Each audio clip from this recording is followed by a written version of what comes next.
Bonjour mes chers élèves, j'espère que vous allez bien, ainsi que vos proches. Et j'espère bien que vous révisez vos leçons à la maison.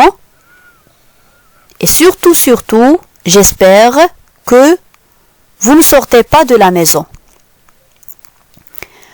Bon, aujourd'hui, on est le mercredi 24 mars 2020. On aura une leçon d'orthographe, les accents. On distingue plusieurs sortes d'accents. Premièrement, on va commencer par l'accent aigu, qui ne se trouve que sur les E. C'est-à-dire, l'accent aigu, elle ne se trouve seulement que sur les E.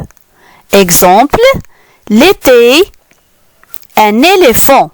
Comme vous voyez ces deux exemples-là, il contient des E avec des accents aigus. Et pour l'accent grave, qui peut se trouver sur le E, le A ou le U, c'est-à-dire on peut trouver l'accent grave sur le E, sur le A, sur le U. Exemple, on a frère, comme vous voyez, E avec accent grave, la, A avec accent grave ou U avec accent grave. Et pour l'accent circonflexe, c'est un signe qui a remplacé une lettre disparue. On a la fête, s'écrivait la feste. Fête avec accent circonflexe. La bête et la bestiole. On a bête avec accent circonflexe.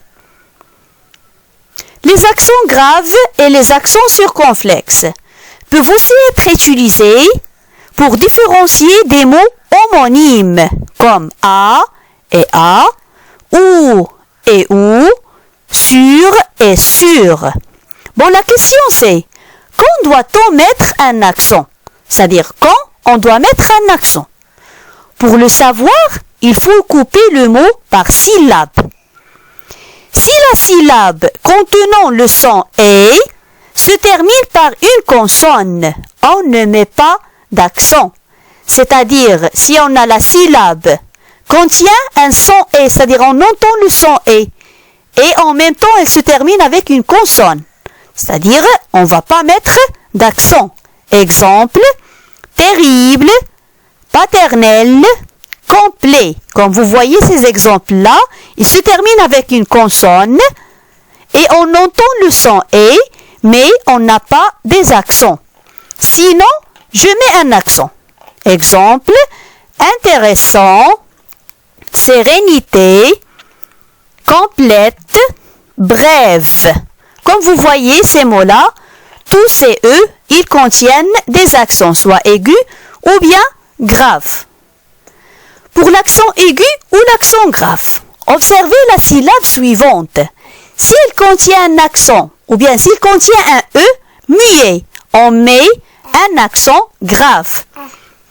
E muet, c'est-à-dire qui ne se prononce pas, comme quoi père, dernière, chèvre, mère, frère. Comme vous voyez, tous ces exemples-là, ils contiennent un E muet qui ne se prononce pas, donc obligatoirement, je dois ajouter un accent grave. Sinon, on met un accent aigu, comme éléphant, mélodie, répétition.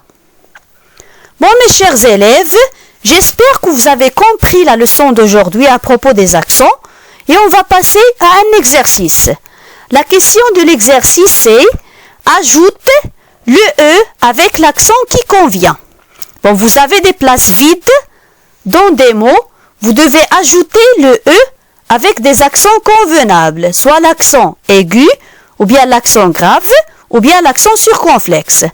On a mon père est parti en voyage. L'éléphant d'Afrique doit être protégé.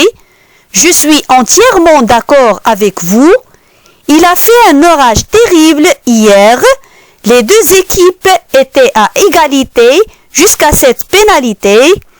Le mystère reste entier. Et la dernière phrase c'est « J'ai assisté à la répétition générale du gala de danse ». Bon, j'espère, mes chers élèves, que vous avez compris la question. Travaillez bien, écrivez toute la leçon sur le cahier de 50 feuilles et à la prochaine, Inch'Allah.